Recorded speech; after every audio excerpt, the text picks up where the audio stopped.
WhatsApp কি খবৰ সকলোৱে আশা কৰোঁ খবৰ নিশ্চয় সকলোৱে ভাল নতুন এটা ভিডিঅ'লৈ সকলোকে স্বাগতম জনাইছোঁ আজি আপোনালোকলৈ লৈ আহিছোঁ কঁঠালৰ এটা সুন্দৰ ৰেচিপি যেটো এটা কঁঠাল সহজলভ্য সেইভাবে কম বস্তুৰে ঘৰতে থকা বস্তুৰে কেনেকেনো এই ৰেচিপিটো বনাইছোঁ চাওঁচোন আহক ৰেচিপিটো হৈছে কঁঠালৰ পৰা বনোৱা ৰুটি আটাগুৰি যেহেতু সকলোৱে ঘৰতে থাকে বলক ভিডিঅ'টো আৰম্ভ কৰোঁ বেছি বস্তুৰ প্ৰয়োজন নহয় তাৰ বাবে লৈছোঁ আটা 1 কাপ কেইফুটামান কঁঠাল অকণমান নিমখ আৰু এইখিনিয়ে সেই আটাৰ ডোটো প্ৰস্তুত কৰা হ'ব এতিয়া এইখিনি মই চৰিয়াটোত বাকি দিছোঁ তাৰ পিছতে কঁঠালৰ পৰা সুন্দৰকৈ গুটিকিটা এৰাই ল'ব লাগিব তাৰ আগতে মই ইয়াত নিমখ দিছোঁ যেটো কাৰণে নিমখটো দিয়া হৈছে হেতু হৈছে নিমখটোৱে মিঠাটো বেলেন্স ৰাখে ইয়া কঁঠালৰ পৰা ধুনীয়াকৈ গুটিখিনি উলিয়াই লৈছোঁ আৰু এইখিনি এতিয়া চৰিয়াটোত এনেকৈ দি দিম আপোনালোকে চাব যাতে আটা গুৰিখিনি যিমান পৰিমাণৰ লয় তাৰ জোখত আপোনালোকে কঁঠাল কেইফুটামান দিব কাৰণ কঁঠালখিনি যেতিয়া তাতে সানি দিয়া হয় তেতিয়া তাৰ পৰা পানী ওলায় সেই কাৰণে আপোনালোকে জোখ দিয়া লৈ ল'ব যাৰ তেনেকৈ প্ৰয়োজন হয় মই বৰ্তমান এতিয়া 3 ফুটাকে লৈ ল'ম যদি আকৌ লাগে তেতিয়া মই লৈ ল'ম কাৰণ বেছি পকা কঁঠাল হ'লে তাৰ ৰসটো বেছি ওলায় এইখিনি এতিয়া ধুনীয়াকৈ মই সানি ল'ম চাই থাককচোন আপোনালোকে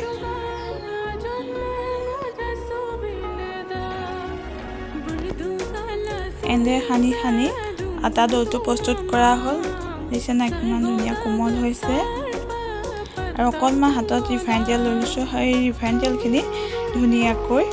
সেই আটাৰ ডোটোত সানি দি পেলাই 15-20 মিনিট মানৰ কাৰণে এইখিনি ৰেষ্ট কৰিবলৈ দিম ঢাকি দিম ধুনীয়াকৈ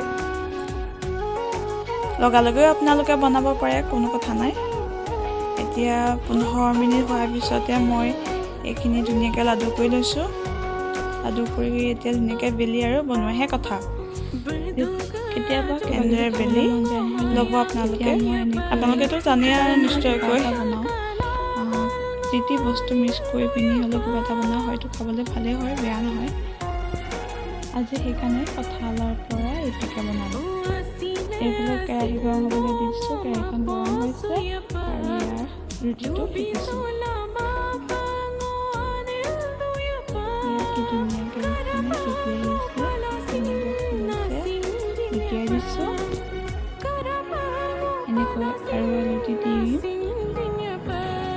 ৰুটিখন সিজিয়ে গৈছে আৰু লুটি দি পেলাই ৰুটিখন কাঢ়ি দিম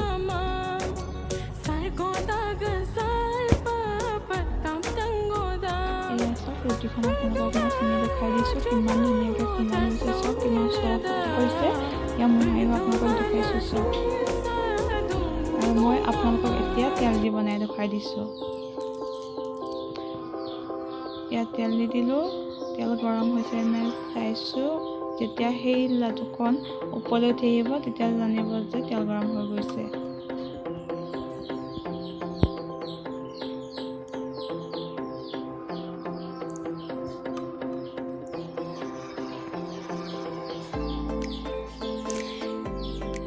এনেদৰে বাকী থকা ৰুটিকেইখনো এনেকৈ ভাজি লৈছোঁ তাৰপিছতে চাহৰ লগত আপোনালোকে খাব পাৰে আৰু কোনোবা আলহী আহিলেও আপোনালোকে এনেকৈ পৰিৱেশন কৰিব পাৰে এইফালে মই চাহ বনাইছোঁ বাহিৰত বৰষুণ দি আছে আৰু বৰষুণৰ বতৰত লাল চাহৰ লগত এই ৰুটি সোৱাদেই বেলেগ হয় তাকে এতিয়া মই খাবলৈ ল'ম ইয়াত চাহ বাকিছোঁ ইয়াত আপোনালোকে চেনি নিদিলেও হ'ব কাৰণ কঁঠালটোত সোৱাদ থাকে যে কঁঠালৰ মিঠাই চাহকণ খাব পৰা হয় সেয়েহে আপোনালোকে বিনা চেনিৰে চাহ খাওক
আজিৰ ভিডিঅ'টো ইমানেই আছিলে কেনেকুৱা পালে জনাব